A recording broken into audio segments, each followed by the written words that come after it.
Obrigado. Boa tarde a todos. De facto, o tema que eu hoje queria partilhar convosco, que está ali, a relação entre as ordens militares e as cidades, é um tema, é uma lacuna em termos da investigação portuguesa sobre as ordens militares. É uma lacuna também à escala europeia, embora nos últimos anos tenham sido publicados alguns trabalhos que começaram a preencher essa lacuna, recentes e ainda em número muito reduzido, e essa lacuna prende-se com várias razões, a principal das quais tem a ver com uma visão recorrente das ordens militares enquanto instituições do mundo rural. Devido à associação das ordens militares à guerra, devido à associação das ordens militares à cavalaria, fixou-se um nexo muito forte entre o mundo rural e as ordens militares, e esse nexo aparece em trabalhos que são paradigmáticos. Creio que todos conhecem um artigo célebre do Jacques Dioby sobre a economia camponesa. Foi feito exatamente a partir de uma fonte produzida, de um inquérito produzido sobre a ordem do hospital. E foi a partir desse inquérito que ele realizou esse estudo já nos anos 60, o ano exato. Uma relação que se manifesta também pelo lugar que o mundo rural teve, por exemplo, num dos colóquios organizados pela Abadia de Floirand, que se intitula exatamente As Ordens Militares e o Mundo Rural, ou se quiserem na historiografia portuguesa, pelos trabalhos já com alguns anos da professora Maria José Lagos Trindade, que incidia exatamente sobre essa mesma relação, ou, em épocas mais recentes, o projeto que a professora Iria Gonçalves orientou sobre as paisagens rurais e urbanas, mas que tem, sobretudo, privilegiado as paisagens rurais. Embora os tomos publicados tenham muita informação sobre as paisagens urbanas. Uma lacuna que esquece uma relação fundamental das ordens militares. A relação das ordens militares com as cidades é uma relação que recua à própria origem das ordens.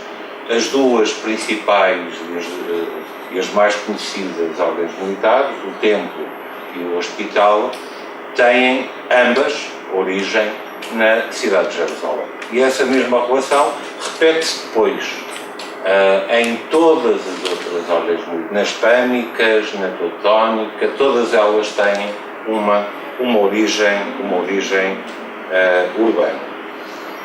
Evidentemente que esta relação com as cidades não se fica pela origem urbana, desenvolve-se também num conjunto de outras relações que têm sido pouco trabalhadas. Eu queria só evocar algumas delas rapidamente para me concentrar depois na análise da relação entre as ordens militares da cidade de Lisboa. Presença nas cidades dos conventos, mas presença nas cidades também das casas-sede das comendas, cujo património se distribui depois maioritariamente pelos termos rurais, mas as casas, os aposentos da comenda situam-se esmagadoramente, não são todas evidentemente, mas esmagadoramente em ambiente urbano. Foi feita uma contagem para comendas da Ordem do Hospital na Alemanha e essa relação é da casa dos 7:3. 70% das casas dos hospitalários na Alemanha têm sede urbana. As outras 30%, há alguns casos mistos, como sempre, mais ambíguos, mas 7:3 é uma relação claramente esmagadora. Uma presença dos conventos, uma presença das sedes das comendas e das sedes das comendas que tinham muitas vezes uma dimensão monástica que se esquece com muita frequência. Em primeiro lugar, porque albergavam comunidades relativamente pequenas, mais pequenas que as comunidades eventuais, como é evidente. Em segundo lugar, porque incluíam geralmente um templo, um oratório ou uma pequena capela, mas também porque muitas vezes estavam separadas do mundo envolvente através de uma cerca. É frequentíssimo, mesmo na documentação portuguesa, é frequentíssima a menção às casas da comenda, entenda sede da comenda, como formando um conjunto apartado, como estando cerradas, como estando limitadas por uma cerca ou por um muro. Portanto, uma presença, também ela, com uma dimensão monástica importante em ambiente urbano. E essa presença monástica é importante porque nos obriga a considerar a relação dessas comunidades, sejam elas de grande, enfim, na casa dos 20, no caso dos conventos, ou mais pequena, no caso das comendas, nos leva a esquecer a relação dessas comunidades com a população urbana. Com a população urbana das zonas próximas da comenda, das casas da comenda, mas também a relação estabelecida com o conjunto da população urbana. E aí encontramos depois uma série de lacunas no que respeita ao caso português, menos no caso europeu. Ignoramos quase tudo o que seja a recepção dos bispos, por parte dos bispos, à presença das ordens militares. Os poucos casos que se conhecem são geralmente os conflitos. É o caso de Évora, da comenda de Évora a Vis, que suscita uma contenda importante com o bispo e que só será resolvida com a intervenção da coroa e com a transferência da sede da ordem de Évora para a Vis. Essa é a parte conhecida, mas há toda uma relação que ignoramos. O modo como os bispos, em primeiro lugar, e em segundo lugar, o clero urbano, recebeu as ordens militares. E nem sempre os recebeu mal. Para quem conhece a documentação das ordens, conhece seguramente a doação de um hospital em Braga, a Ordem do Hospital, a Ordem do Templo, que foi protagonizada exatamente pelo bispo de Braga. Portanto, um mundo aí a explorar. Um mundo também a explorar no que respeita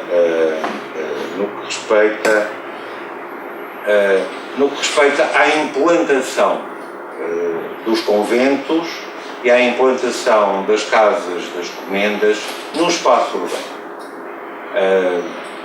Veremos isso daqui a pouco a propósito de Lisboa, mas quem pegar na bibliografia existente e quiser perceber as opções que estão por trás da implantação das ordens no espaço urbano, não tem informação disponível, porque o assunto não foi tratado. E considerar essa implantação perceber as razões por que se escolhem determinadas implantações urbanas, seja nas zonas cercadas, seja nos arrabaldes, seja o tipo de bens que as ordens privilegiam, obriga também a considerar um outro aspecto, até há muito pouco tempo praticamente ignorado, que é a relação das ordens com o desenvolvimento urbano das cidades. O impacto dos conventos, o impacto das sedes de comenda na estruturação do espaço em redor da própria comenda, na abertura de vias de comunicação, na criação de fluxos económicos, porque quer os conventos, quer as sedes de comenda são centros administrativos que gerem patrimónios importantes, são espaços por onde circulam homens e dinheiro. A circulação de homens e dinheiro é uma realidade intrínseca à própria existência das ordens, porque têm que mover homens, cavalos e dinheiro, quanto mais não seja da Europa para a Terra Santa, ou do norte, das zonas cristãs na Península do Norte para as zonas fronteiriças do Sul, e há toda uma circulação em torno dos conventos, das casas das comendas, que também não está estudada. E ela devia ser extremamente importante. Não queria encerrar estes comentários iniciais sem recordar dois casos. Em primeiro lugar, a casa dos Freios de Évora, em Évora,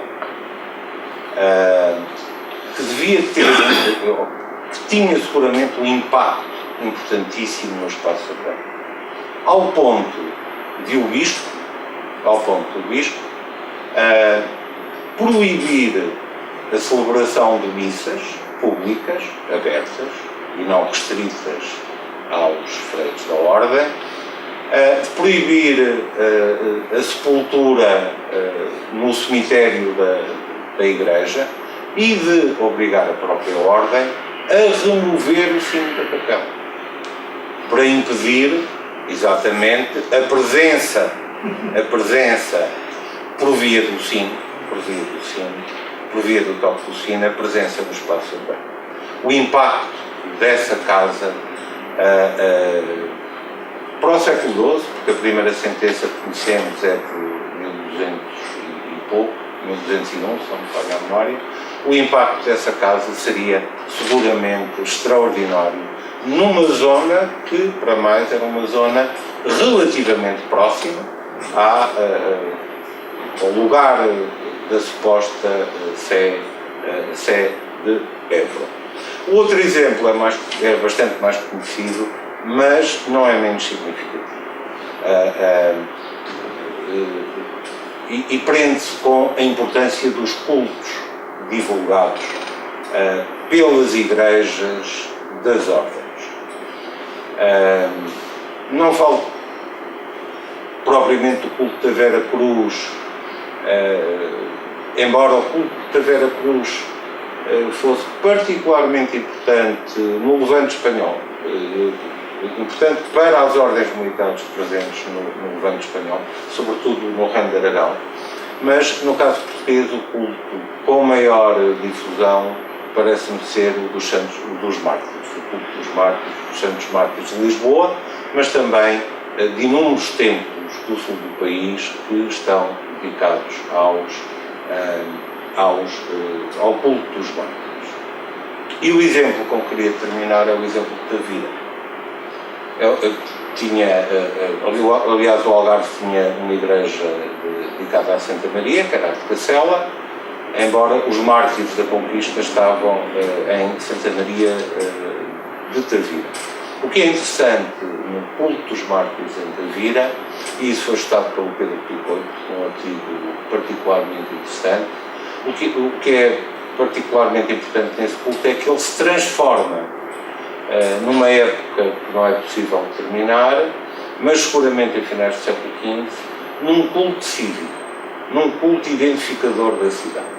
Quer dizer que a sociedade, o concelho, a população se apropriou do culto e o transformou num culto cívico. E isso traduz uma identificação da população urbana com esta gente, com os valores que esta gente protagoniza, com o modo de vida que os caracterizavam em ambiente urbano. Ora, dizia eu, portanto, que este tema corresponde a uma lacuna da investigação portuguesa e quem quiser coligir alguns dados sobre ele arrisca-se a perseguir um autêntico fantasma na bibliografia, porque esse fantasma existe, mas não aparece propriamente visível. Para, no fundo, materializar isso, eu trouxe aqui o caso particular perdão, da cidade de Lisboa. Peço desculpa que a planta, como toda a gente a reconhece, é do século XIV, devia estar circunscrita à cerca velha, não está, mas era a planta que eu tinha à mão, que usei, e recorri à informação proporcionada fundamentalmente por uma inquirição de 1820, que muitos conhecem, que está publicada, e que nos oferece uma fotografia da presença das ordens militares na cidade de Lisboa. Ora, de acordo com essa inquirição, a Ordem do Hospital tinha uma casa e capela na freguesia de Santiago. Provavelmente corresponde à igreja de Santa Luzia, acho que é Santa Catarina, acima da Sé, Santa Luzia. A atual... Exatamente, é Santa Luzia. Tinha uma casa com capela, de resto, documentada já desde finais do século XII, mas uma casa com capela na freguesia de Santiago. O mesmo a ordem do tempo.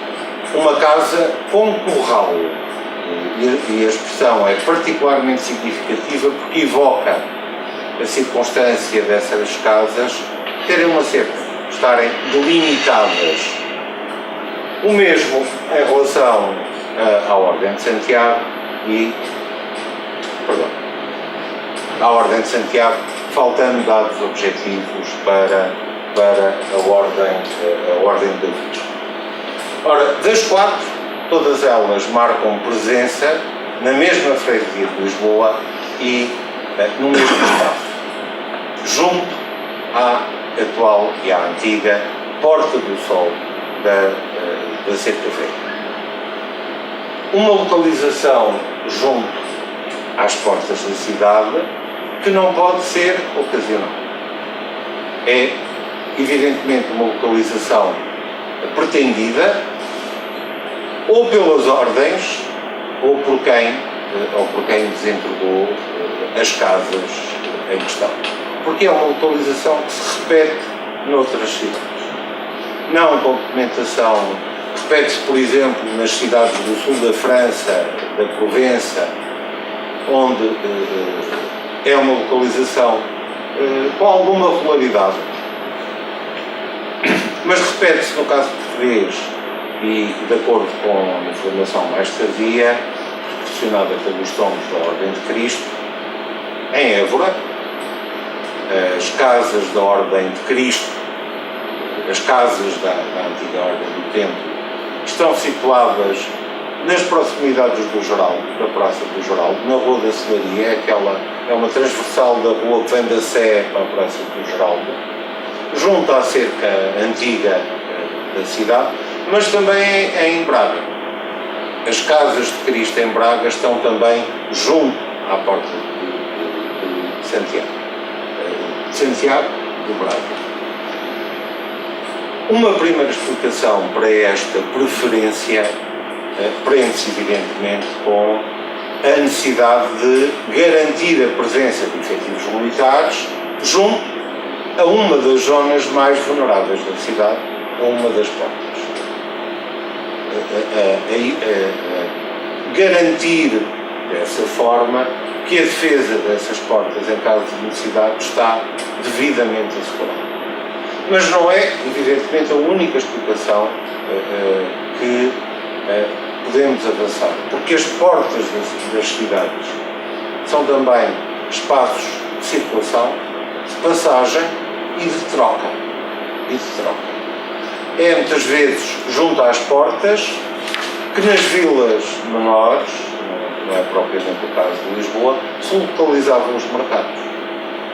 São espaços de circulação de homens, de mercadorias, de entrada e de saída, e as ordens, por via da sua associação à circulação de bens e de pessoas, isso pode explicar, em boa parte, esta preferência pelas portas das cidades. Se, em contrapartida, cartografarmos já não as casas-sede, mas os restantes bens das ordens no espaço urbano, encontramos uma preferência homogénea, mas distinta. Já não as zonas velhas, já não intramuros, mas os arrabaldes. E os arrabaldes situados junto ao rio, com ligação ao rio. Zonas mais dinâmicas, zonas seguramente com uma atividade comercial mais importante, tanto mais que entre os bens que as ordens detêm em Lisboa no espaço urbano, surgem várias tendas, sinal de que a ordem pelo menos é proprietária de lugares de comércio, mas também uns banhos, no caso da Ordem de Santiago, divide a propriedade de uns banhos em Lisboa, sinal de que as ordens participam, quanto mais não seja através da propriedade, na circulação monetária, na circulação comercial da cidade de Lisboa. Marcam presença por essa via. Uma outra forma de olhar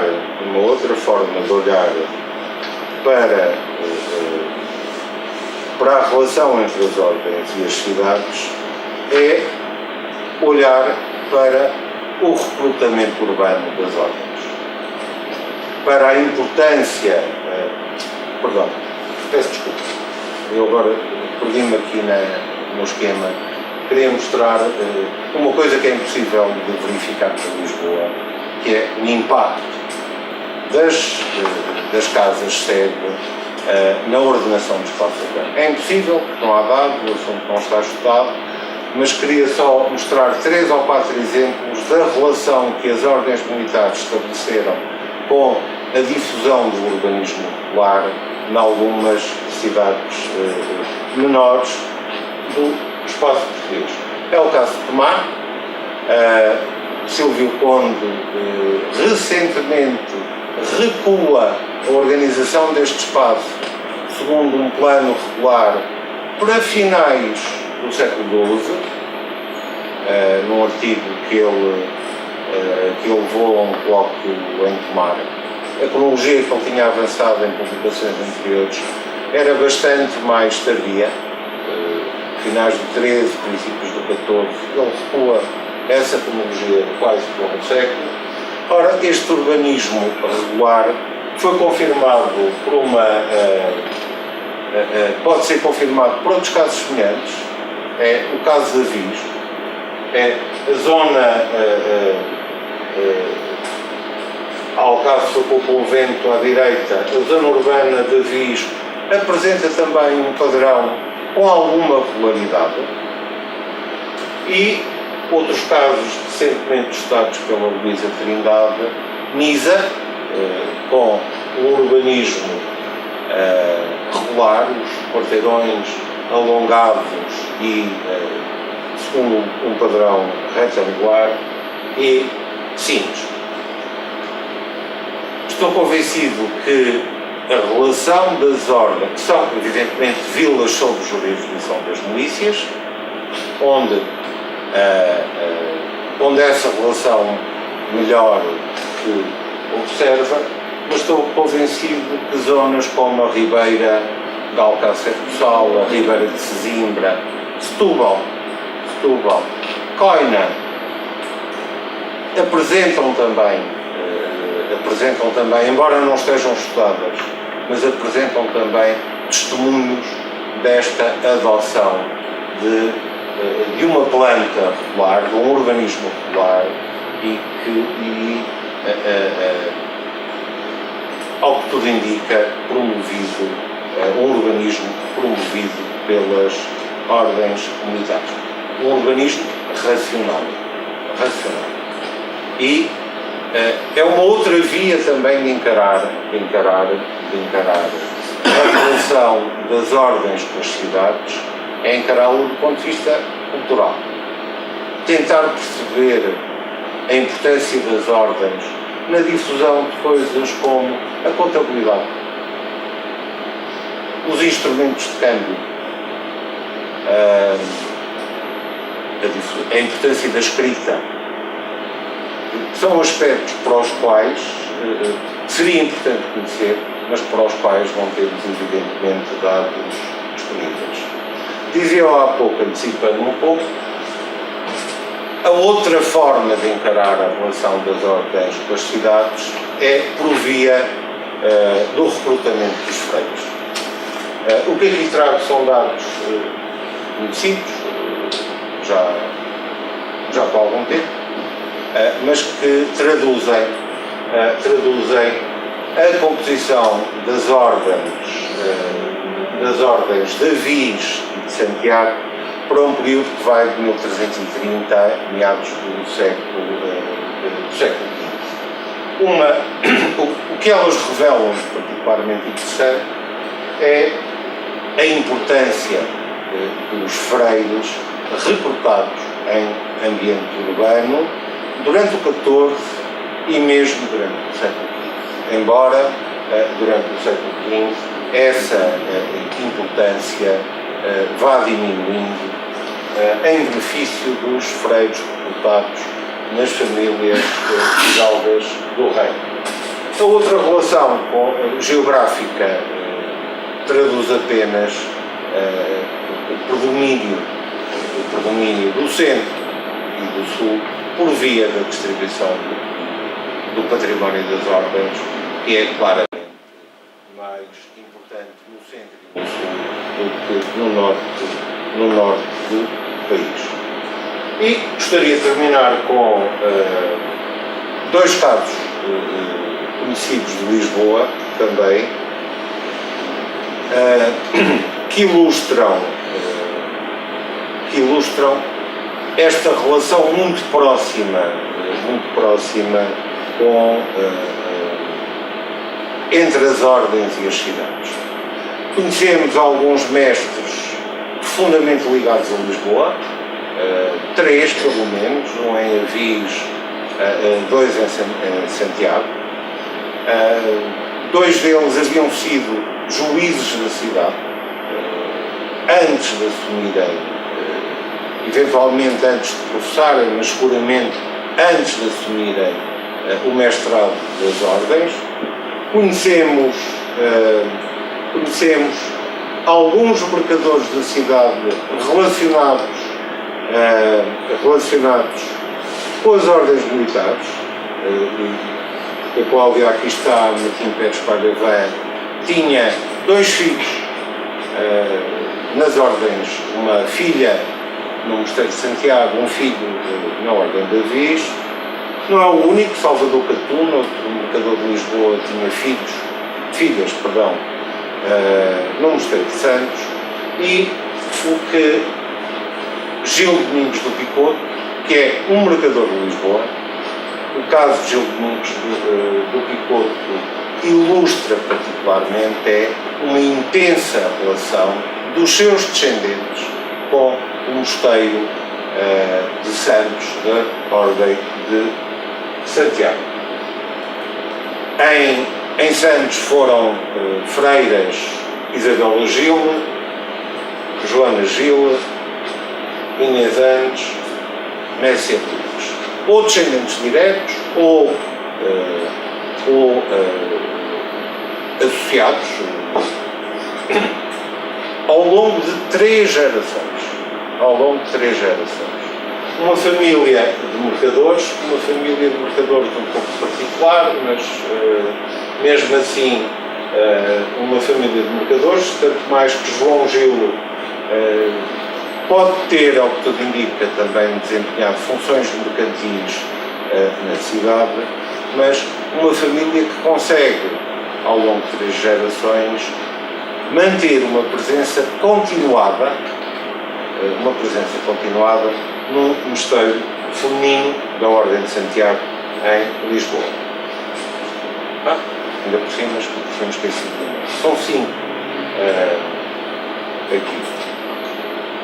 Outro caso é outra família de Lisboa, também com alguma ligação quer ao Conselho, quer às lides mercantis, que se relaciona diretamente com os descendentes de Gil do Picoto e que, ao longo das mesmas gerações, conseguiu colocar várias mulheres no Mosteiro de Santos. Não foram 5, mas 4, ao longo de 3 gerações, mantendo a mesma relação continuada com a cidade, com o mosteiro, e portanto marcando uma presença regular. Uma presença regular que nunca chegou, nunca lhes permitiu uma candidatura ao cargo de comendador. Mas o assunto não está propriamente estudado para o caso do Mosteiro de Santos, mas estou convencido que há um recrutamento distinto das comendadoras, provêm quase sempre de famílias fidalgas fortemente associadas às ordens, Chacins, Correias e tudo e quanto, mas que é um padrão muito regular no caso das comendadoras, enquanto as freiras têm um padrão de recrutamento muito mais diversificado e com uma presença urbana muito mais significativa. E, enfim, eu espero não ter excedido propriamente o tempo.